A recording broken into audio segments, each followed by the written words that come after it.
Right, that's the book. Great job, you're the best. I'm flat out right now, so I reckon you'll visit Robbo's shelter before I do. You have no idea how stoked Robbo will be when he gets it. Your first task has to do with kangaroos. There are areas that are badly overgrazed because of them. There's one east of my station, so why don't you start heading there? We'll bring you up to speed on the way.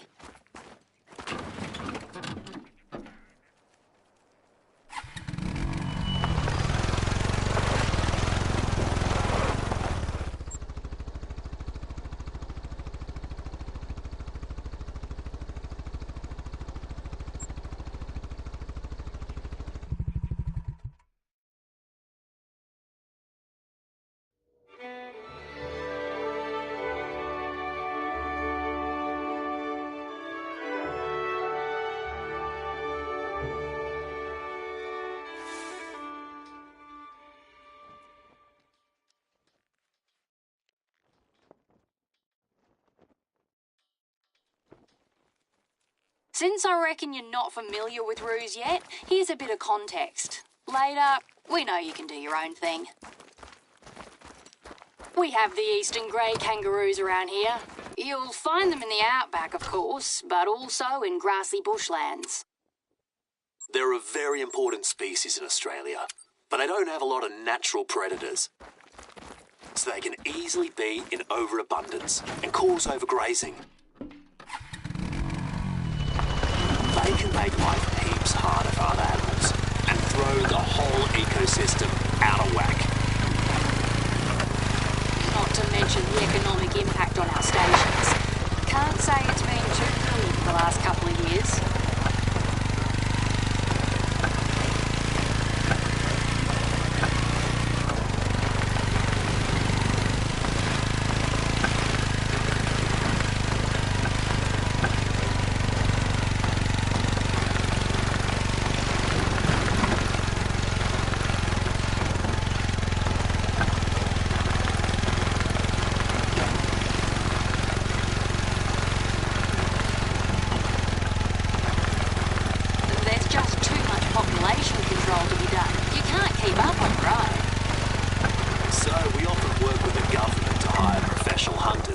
Out. First, try to spot a roo from a distance without spooking them. Soph is also a hunter herself, and she's the chair of our Hunters Association. Your best bet is to climb a fire lookout tower. Another workout for your calves, I'm afraid. Yeah, we organise hunting parties with other hunters when we have the time. But most of the time, you all like to just hang out at your bar. That's part of the fun. Our community's not too bad here.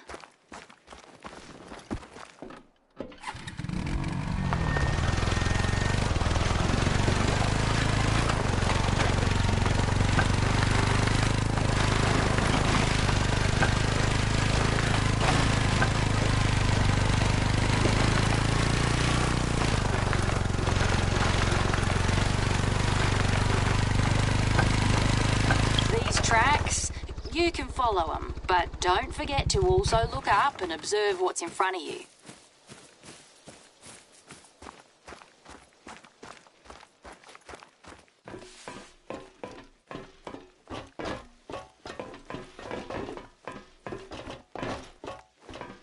Robbo, he turned his folk station into a wildlife sanctuary a few years ago. Yeah, we take in wounded animals. We nurse them back to health and, if possible, release them back into the wild. Great. How's the view? Take out your binoculars and try to spot a kangaroo from up there, for starters. And you arrange guided visits with schools. That's when Robbo gets to talk the kids' ears off about the wildlife. They usually roam the outback, so you should be able to spot one. If you can't see any close by, you'll have to get out in the bush and track them down. I know. That's the best part of the work. And, most of the time, they listen.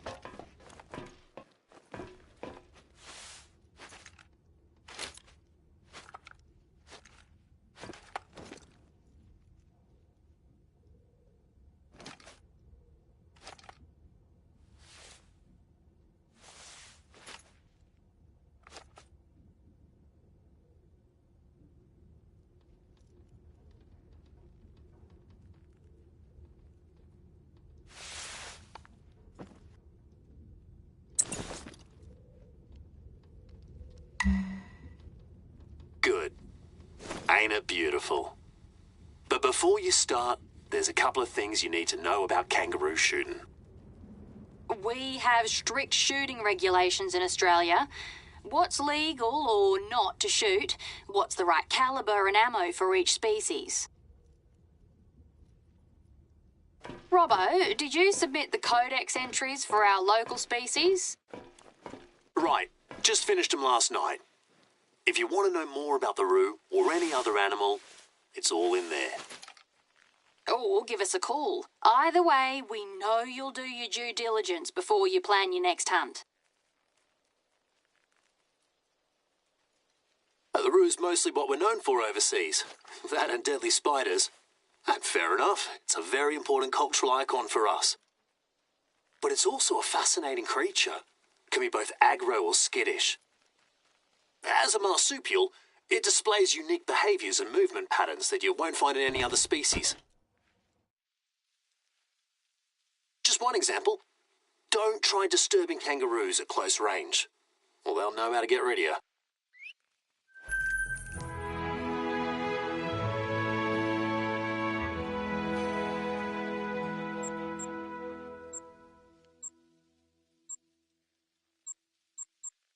It's time to introduce you to one of your main tasks here, invasive species and pest culling. We have heaps of them in Australia. Some are native, quite a few were introduced. They come in all shapes and sizes. I'll show you my tea fields. You'll see the mess pests can do and why they're a major problem to both the ecosystem and the economy. I've tagged the location on your hunter, mate. Can't wait to see you in action. Talk later.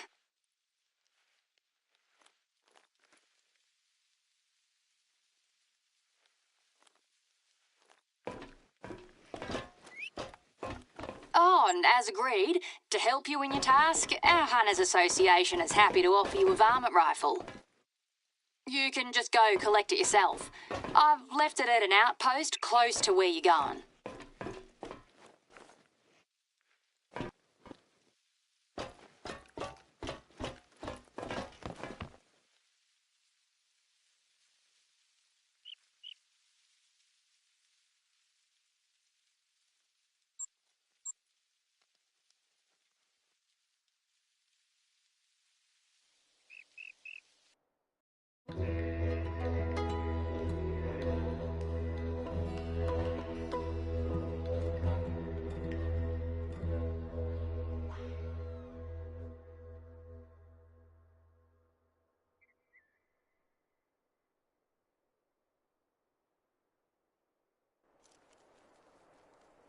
Back in the 18th and 19th centuries, people thought it would be fun to bring deer over and hunt them, just like they did back in Europe.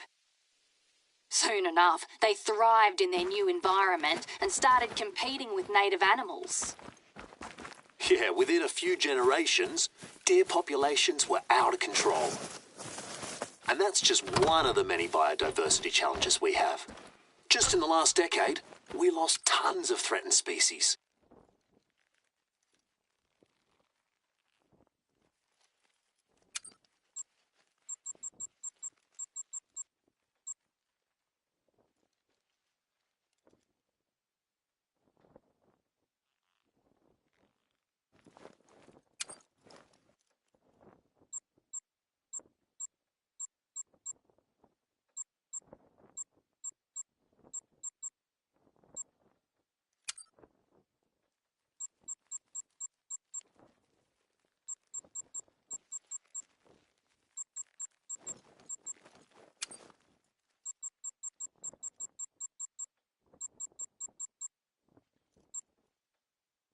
You'll often hear Aussies say that if you give it enough time, any species will become feral. Usually 2 to 3 generations tops.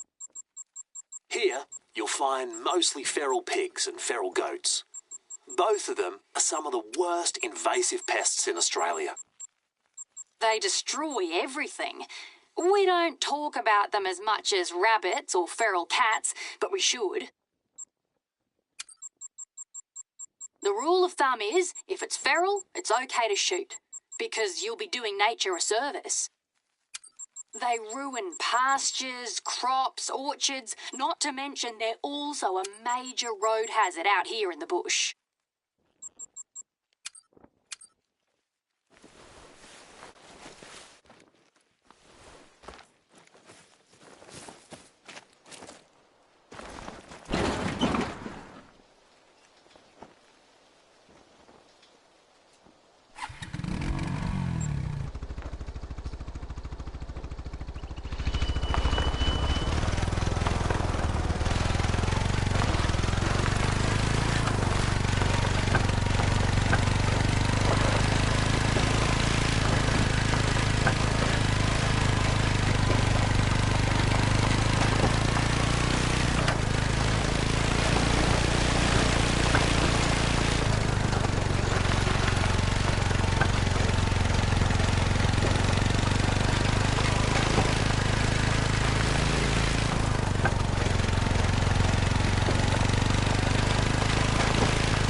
As you can see, the damage can be pretty bad when certain species become overabundant. That's why pest control is a responsibility everybody shares in Australia, even non-hunters. But for that, you'll need your varmint rifle. It's waiting for you.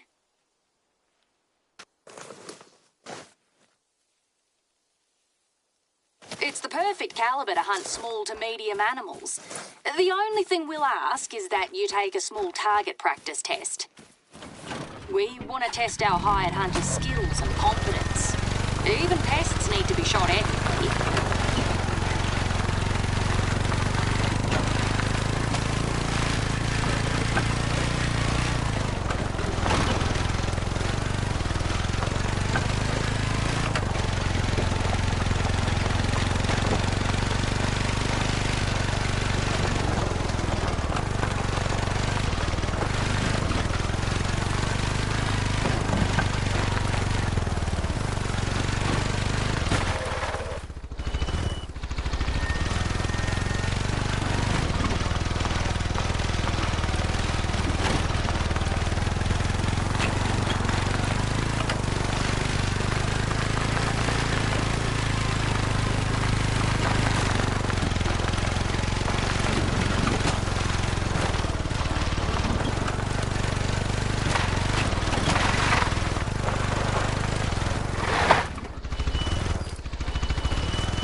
Isn't it a beaut?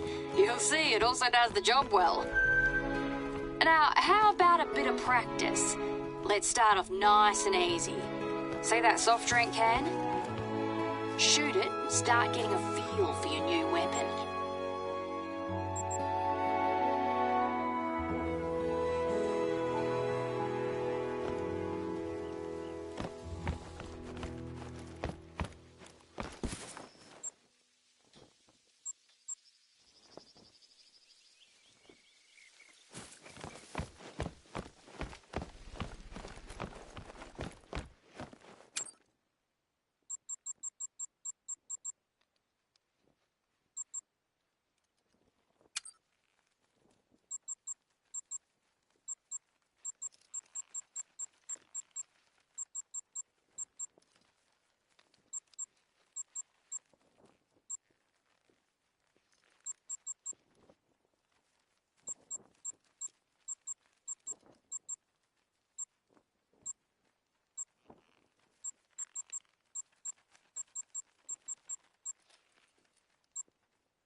let's up the ante a little. Try to shoot that target. Still using the rifle, of course.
bad. So, what do you reckon? To me, it's practical, reliable, and lightweight. It may not be the most common calibre for pest hunting, not even in Australia, but it's my personal favourite. Sometimes it's nice to just focus on yourself, your posture, your breathing, your aim. So, if you're game, you're welcome to keep honing your skills. The best hunters are the humble ones, if you ask me. Now that that's settled, feel free to do what you do best. Here's a bunch of bounty assignments for you, but no rush. We'll leave it up to you how you want to plan your hunts. Thanks for your help, mate.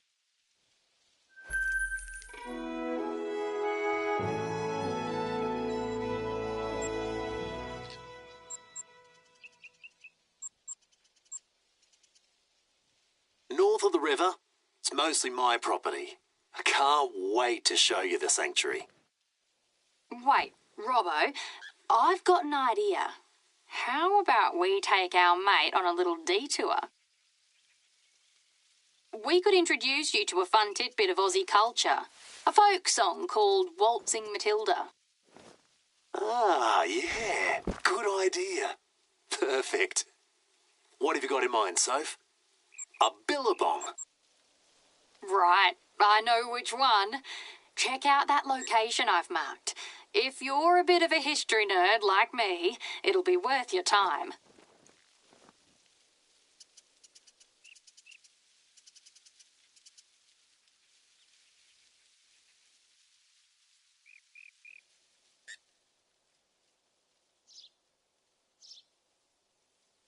A billabong? Sorry, we should have led with that. That's what we call a kind of U-shaped lake or waterhole. Right, we have Aussie terms and phrases for everything, as you've noticed. But believe me, we're already toning it down for you.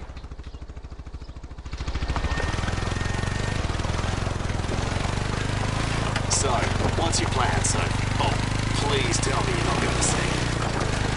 Sing? Oh, no way. But I'll gladly talk about the song and what it means.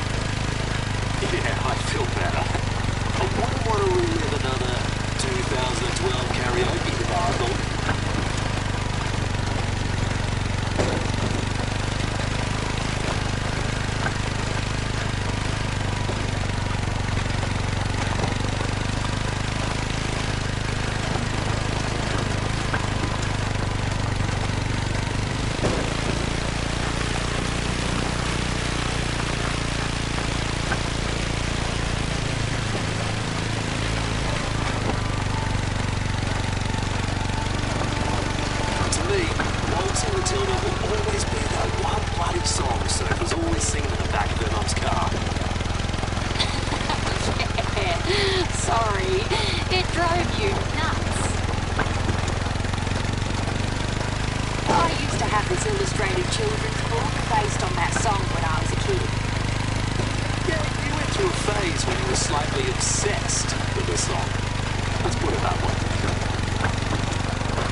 pretty much seen as Australia's unofficial national anthem.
Tracks, you can follow them, but don't forget to also look up and observe what's in front of you.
the one that inspired the original writer of the song. If you want, you can keep walking along the Billabong. It's really pretty. A bit further away, there's one gorgeous spot you should check out. That's got to be one of my favourite places in all of the Emerald Coast. Used to go there with Mum all the time before she became ill. Back to the song, swagmen carry all their belongings in a sort of bundle, which they nicknamed a Matilda. In the song, he stops to take shelter under a eucalyptus tree and starts boiling tea. Wait, so what's the deal with the jumper? Isn't the man capturing a sheep? Exactly. He tells the sheep, "You'll come on waltzing Matilda with me," which means you'll travel with me. Just one eucalyptus tree close to the water. Yeah, that's the tree I was talking about. My favourite place. Your call, but I wouldn't sleep under the stars unless I had to. Oh, right. And towards the end, the lyrics get really weird, don't they? With the police and everything. What did you find? Rubbish? How much? The police come to arrest him for stealing the sheep. So, in order to escape them and not be caught alive... So much for the history and culture chat, I reckon. Back to reality. Lucky you went there. God knows how long that rubbish would have stayed there. Would have been okay for you to collect it all. Last month, we found an area by the river littered with disposable vapes. That's the new thing. Those things are bloody toxic. They leak all kinds of chemicals in the soil and water. All rubbish can be a major hazard to wildlife anyway. You don't want to know what condition some animals are in when I find them.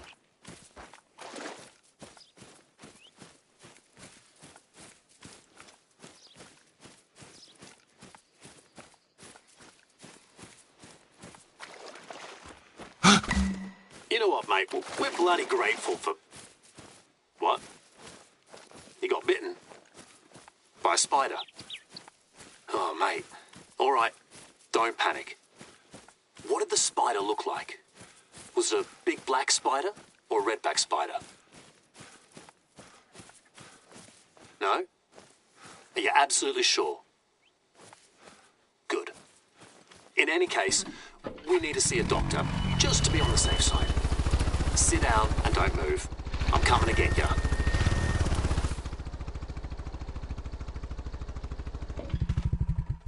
So, how are you feeling? Can you describe your symptoms? Okay, mostly nausea and dizziness. No sweating, swelling or burning sensation then? Yeah, it's maybe one of the milder spider bites. Let us know right away if anything changes, okay? And remember, keep calm. We'll keep in touch the whole time.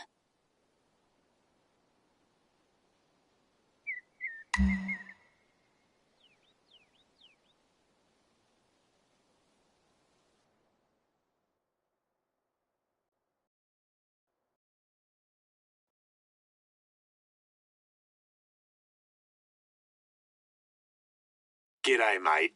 How you going today? Great. Thank goodness you're feeling better.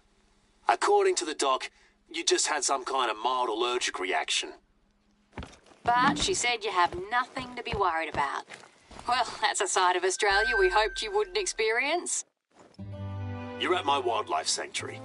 Make yourself at home. Feel free to look around. You sure you're feeling better? Okay. Well, if so, I could use a fresh pair of eyes to take some good photos of the sanctuary. Let me just send you what kind of photos I need. There. You should see the details on your hunter, mate. I appreciate it, mate. But take it easy, though. It's not nice to get a scare like that.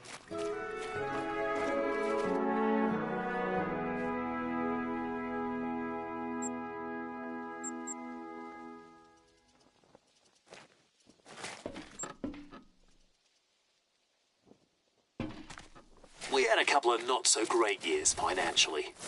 Right now, it's just me and Lizzie working full-time. Plus some seasonal staff working part-time. And our photos on the website and social media, really old. Hopefully, with new photos, we'll be picked up by parenting websites, influencers, or schools.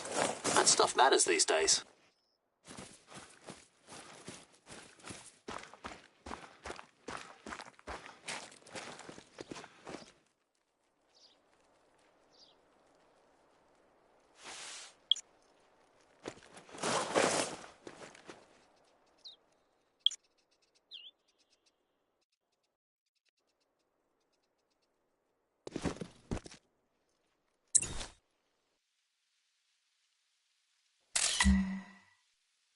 Yeah, we even got salties. Kids absolutely love them. You should have seen this one when we brought him in. He wasn't pretty. But now, he's one hungry bloke. I could always use help to gather more food for him, when you get the chance.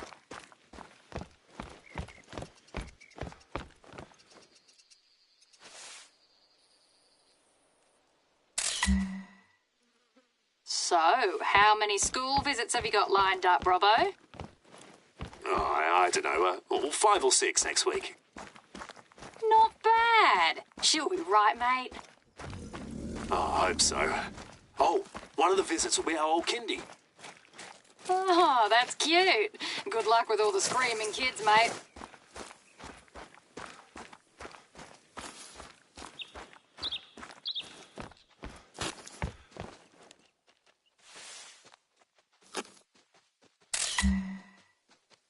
Oh, I've got your photos, thanks. Let me take a look. Oh, nice one. They look awesome.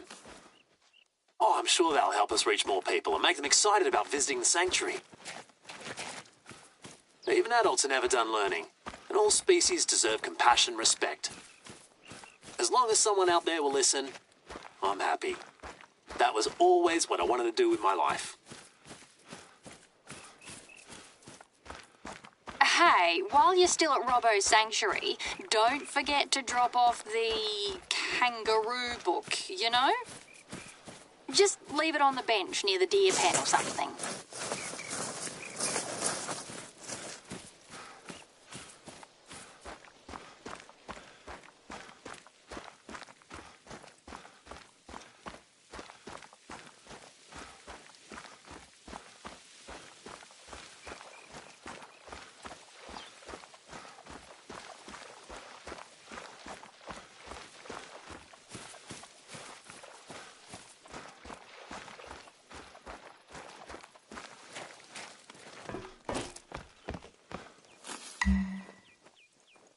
Soph, why make such a fuss about a book? Well, since you ask, that book is a little special. That's all I'm going to say. Intriguing. And it has nothing to do with us celebrating 30 years of friendship this month? I have no idea what you're talking about, Robert.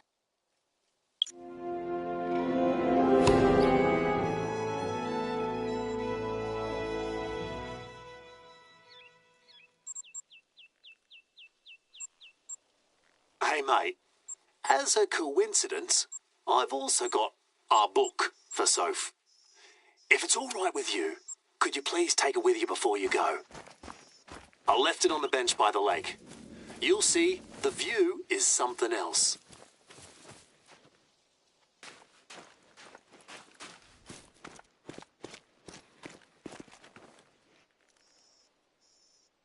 So, what am I getting this time, Robbo? More craft beer like for our 25th? I have no idea what you're talking... Oh, crikey. There's been a sandbar sighting. Right, just got the notification too. Well, at least we've got an approximate location. Can you go and confirm that sighting, mate? Look for tracks, or even better, spot the animal yourself.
too much, that's when you're more likely to burn out.